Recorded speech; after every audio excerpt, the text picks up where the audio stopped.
Old School Bodybuilding Clothing Company.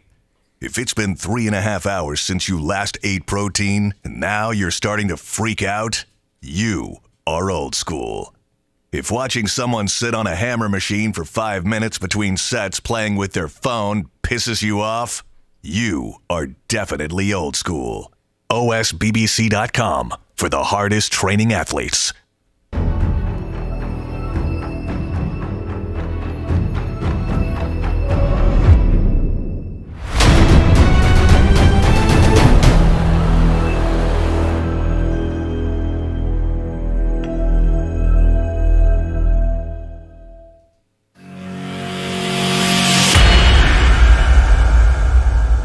Welcome to another edition of RX Muscle Spotlight. Today's featured athlete is our 2022 NPC USA Wellness Overall champ, and she is sitting in her hotel right now because she's getting ready to do the Texas Pro this coming weekend, make her pro debut. She's with her coach, my old friend Dave Grada. I'm talking about Jeni Snax. You probably follow her on Instagram. What's up, guys? Hey, how are you? What's up, brother? How you doing? Good. How did the name Jeni Snax come about, the Instagram name? When I met my husband about 5 years ago, I always found ways to ask like if he was hungry, just so I could eat. So he always calls me Snacks because I'm always hungry. I love it. I love it. What an original name. That's great. That is awesome. You got a later start in I guess competing because you were kind of a CrossFitter, which is kind of a, I don't know if I know too many CrossFitters who crossed over, no pun intended, to bodybuilding and, competed in physique. How did you first get involved with CrossFit to begin with?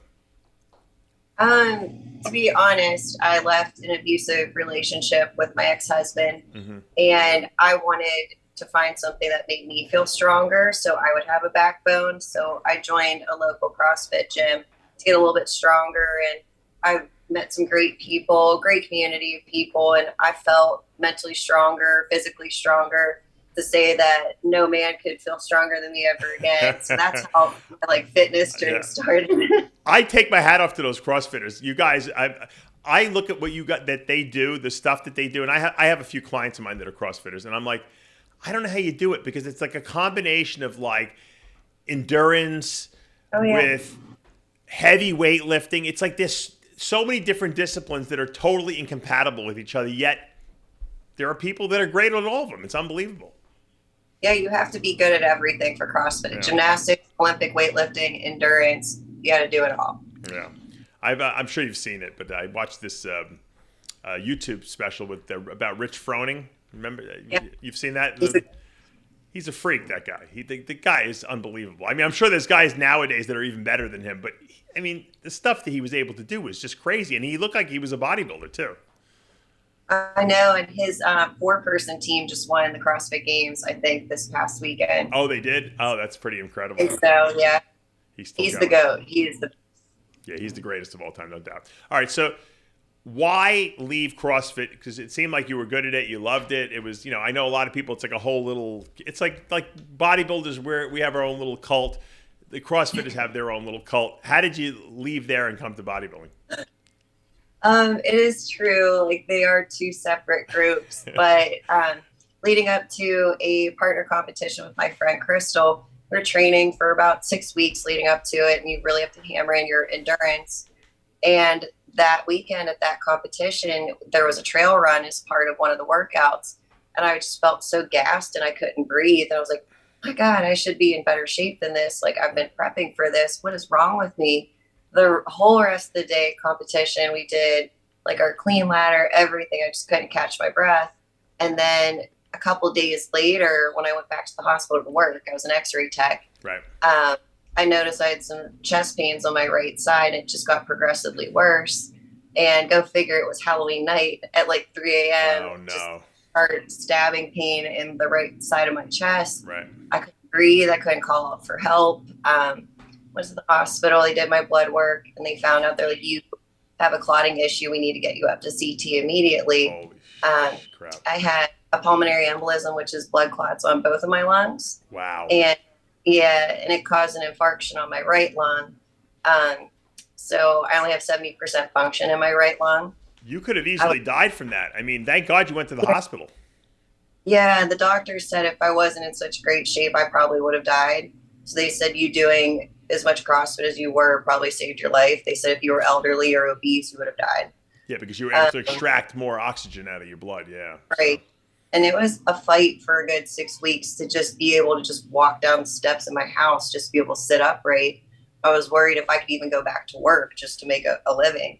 I have to imagine that it's scary too, because you think if that at any moment you can drop dead, right? Because if the thing dislodges itself, the clot, it can become worse, right?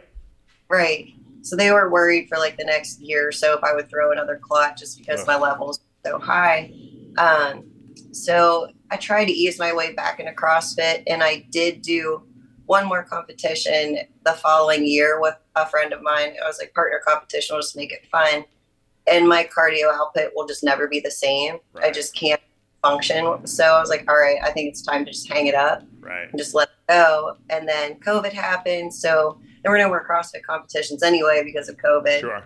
And they announced wellness, the new category. I went, ooh, this is interesting. This could be a way I could still be competitive and still like be me, because I'm naturally a very competitive person. I love anything fitness related. So I made the switch. All of my CrossFit friends were super supportive. They're like, yeah, go for it. Do it. What did they think caused the pulmonary embolisms? Birth control. Really? They really linked it directly to that? Yes. Wow. Yeah. I always tell people, look, birth control is great. I mean, because, if you don't want to get pregnant, it's great. But there's always side effects of taking anything, for long periods of time like that. That's crazy. Yeah, and it's always listed on the labels as a possibility of blood clotting, but man, like you never think it'll happen to you. I honestly thought, I'm in the best shape of my life. I'm young. How could this happen to me? Right. Like, this is not fair. And I was pretty angry for a while, and I was like, it's not fair. I did everything right. I ate what I was supposed to. I worked out like I was supposed to. Right. I have a mobile job that I walk around all the time. So it took me a while to get over the anger part of it, of like, why me? Mm-hmm. And then I found wellness, and I just found a whole new me. Now, how did you meet Dave and start having him coach you? I was working with a different coach for about a year and a half, and just didn't like how I looked on stage. I was like, all right, like, this is okay. She got my feet wet with it. I'm very grateful for that. Right. And I went to North Americans to do well. I saw Dave at the show because I joined his gym. He had a bunch of different athletes on stage in all different categories. Right. All of them looked amazing in different categories. And I go, wow, like he did all of that for each one of them. I was like, if he can do so many different categories, can he do wellness?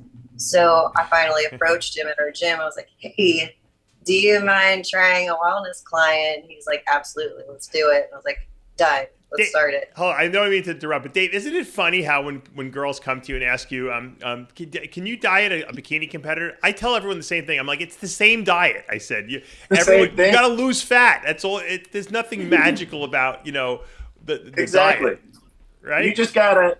I kind of describe it as like an ice sculpture. You got to envision what you want to build, and it's just diet and training. You gotta train the body to develop the muscle, in the way you want to design it, basically. Right. But the actual to get someone in shape, it's the same process whether you're bikini or you're going for the Mr. Olympia title. You might need more food or less food, but it's the same process. I tell people that.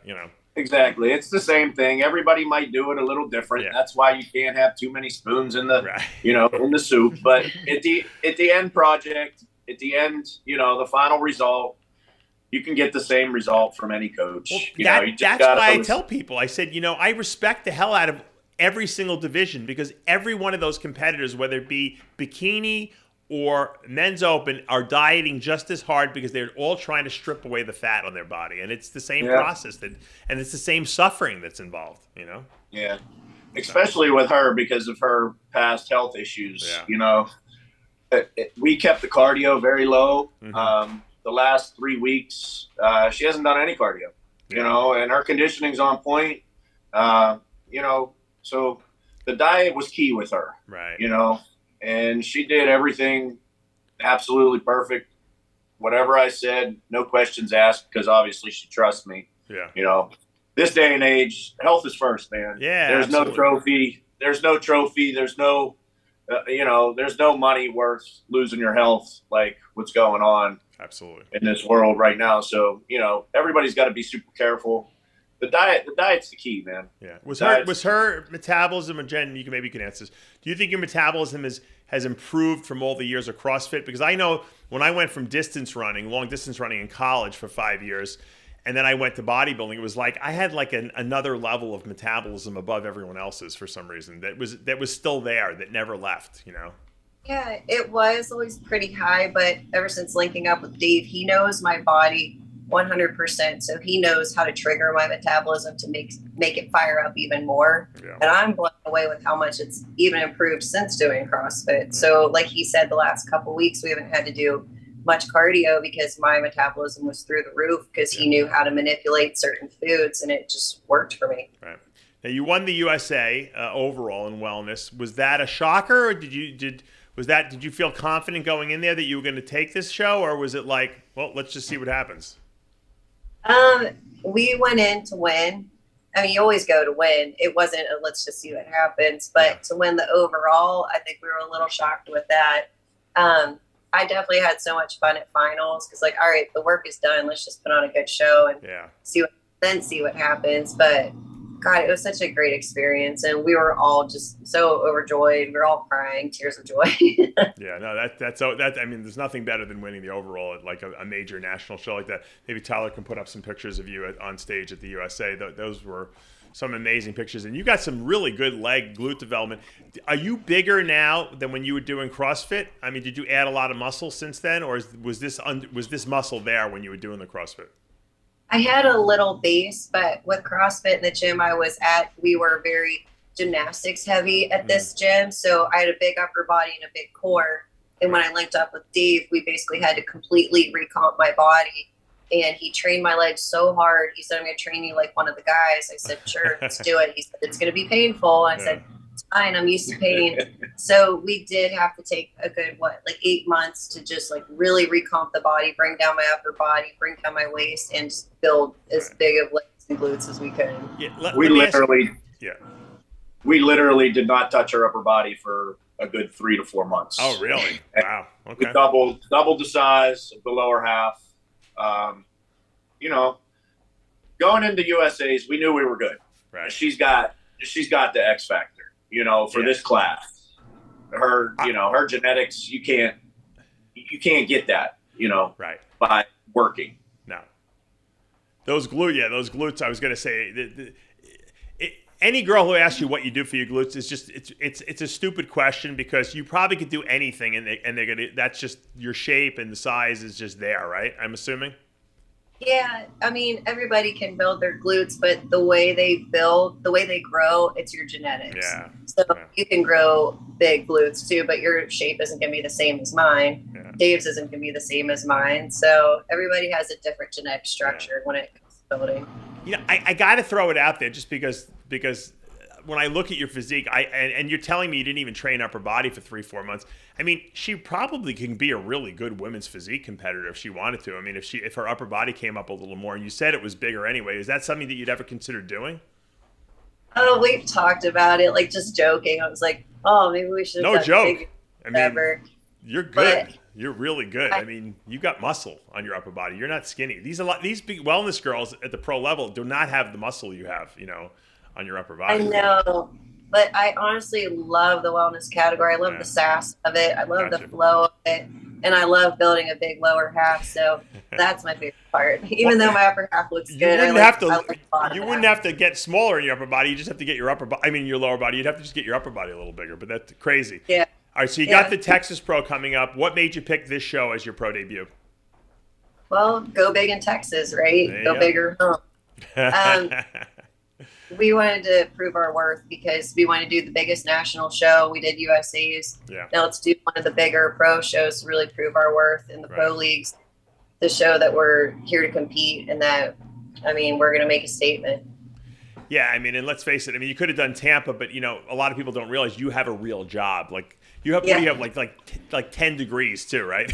I was asking you before the show, what do you have degrees in? My biology, I have this one, I have that one. How many degrees do you have? Do you know what the number is? Oh gosh, I have 2 bachelors and 1 associate. That's a lot of initials after your name, huh? It is. It's a big combination. It's like odds and ends, bachelor's degrees, but they all come together for what I do today. And tell us what you do so people know what your job is. I'm an oncology analyst. I work for a publishing company that puts together pathways that are led by physicians and committees that decide what cancer treatments go on certain pathways. So like chemo treatments or immunotherapy, and I'm basically the builder, and I build that pathway into a computer program, so it's easier for physicians to go in and just click. Okay, this is the drug that you need for this cancer. This is the drug you need if you have that mutation. Now I have a question about that, and I'm glad you're the expert I can ask, because I like to always. The last interview I just did about 10 minutes ago, he was he grew. This guy had his own chickens, and I always wanted to know about chickens and eggs and stuff like that. So he was giving me all the chicken information. You're going to give me some cancer information. I've always said when I was in school, and I went to medical school, Dave knows that, and I hated that all the cancers were treated the same pretty much with, let's just give you destructive chemotherapeutic drugs and hope we kill off the cancer, even though we're going to probably kill off the rest of your body too. Nowadays, there's a lot of immunotherapy, which is basically boosting the immune system to help the immune system defeat the cancer, which seems like obviously the logical solution to the problem. Now, why wouldn't that be the first choice against most cancers? Does it not work against some cancers? It can't. There are some cancers that are more aggressive that you can't do that with.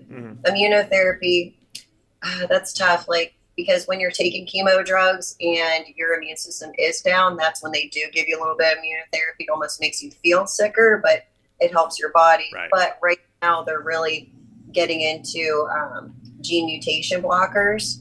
So it like blocks a certain gene in a cancer cell, so it doesn't receive another good cell, so it blocks that replication. Oh, wow. So those like the big things right now are the gene blockers. Do you think that's going to be the future of cancer treatments? I think it's going to be a big part of it. Chemo is still going to be a big factor because you want to try to kill the cancer cell. But the gene blockers, like the BRCA blockers, and those in combination together are a huge factor. That's awesome. I'm glad that we finally have some new therapies other than what was around 20 years ago, because it was like we were living in the caveman era back then, and now it seems like there's a lot more targeted therapies that can really, There's a lot more to factor into. Like some people have genetic mutations that don't allow them to respond to a certain chemo drug. Interesting. Yeah. So there are some chemo treatments that respond better to someone who might have a mutation that can't handle another drug. Gotcha. That's what our pathways do. It's like, all right, you're not receiving to this one. Let's try this one. Right. It's funny because when I did my ancestry, they test your DNA. You can go on Ancestry, and a lot of people don't even know this. My wife found this out. They test like 1 million different genetic markers. You can see all the different, genetic, I guess, like my mother's side, there's a ton of cancer in that family. And obviously on my father's side, there's none. But when I looked at all my genes, you could see where you're deficient, where you have what genes you have mutations in, and if you have cancer or not cancer mutations. And so nowadays, identifying these things is actually a good thing because, like you said, it actually will dictate, what therapies you would use if something like that did happen to you, right? Absolutely, because that way you're not wasting time on a certain drug that you don't know you're not going to be receptive to. So say they put you on something and your body's not going to respond to it. You just wasted 6 months. And it's like the cancer might progress if you didn't know you had the mutation. Well, Jeni, thank you for that little education. I like to learn something new every day, I always tell people. And Dave, great job with her. Congratulations on the big victory at the USA Championships. And, of course, now the pro debut coming this weekend in Texas, that's going to be a big one. Best of luck on stage, and I hope you come home with first place. Thank you, Dave. I really appreciate it. Thanks for bringing us on today to share a story. And thanks, Dave, for sharing Jeni's story with us as well. And like I said, I know you guys are going to do great. Hopefully you guys bring home first place. We'll see. All right, guys, that's going to take us to the end of another episode of RX Muscle Spotlight. I'm Dave Palumbo with Jeni Snax and Dave Grotta. We'll see you next time. See ya.